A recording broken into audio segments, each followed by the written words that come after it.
You must have only been early 20s, right? I was 20. I just Yeah, turned 20. 20. So you're just right there. Yeah. Yeah. So what helped you get through those moments? Did you have a support system? Did you guys did you guys divulge information while you're at work and then actually talk about what's going on, or what was life like that over there for you at the time? Well, it was you're doing your job, so it's you're a veteran. This is the job. You do the job. If you're active duty, so you just do it, and you didn't think about a lot of stuff. Now you saw a lot of the horror, and so there was awful lot of talking in the evening about or off duty about what was going on, and this is horrible, and you just did what you had to do, right?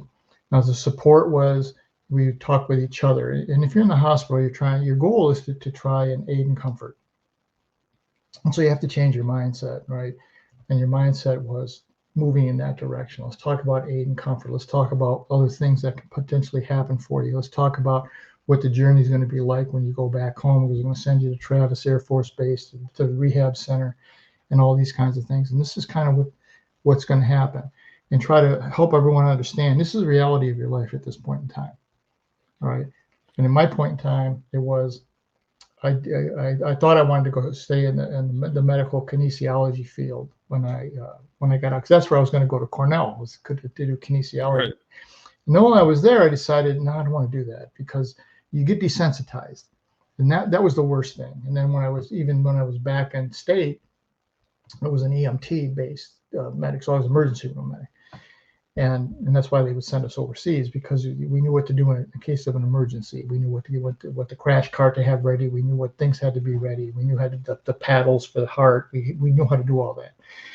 All right. But when you become desensitized, is you're not seeing the suffering anymore. It's just you're just doing your job. You're doing it rote. And there were so many people coming in all the time, either it's stateside or overseas. And I said, well, I remember talking to one of the nurses and the doctors, and I said, how do you do this? And they said they said it's a challenge, and there are times when you do feel that you're desensitized and you are doing it rote, and if it gets to the point where you cannot separate, and you're not looking at that as a person who's suffering, and you're just looking at it as I have to do my job, then you probably should get out of that line of work. So when I got done serving, I did 4 years.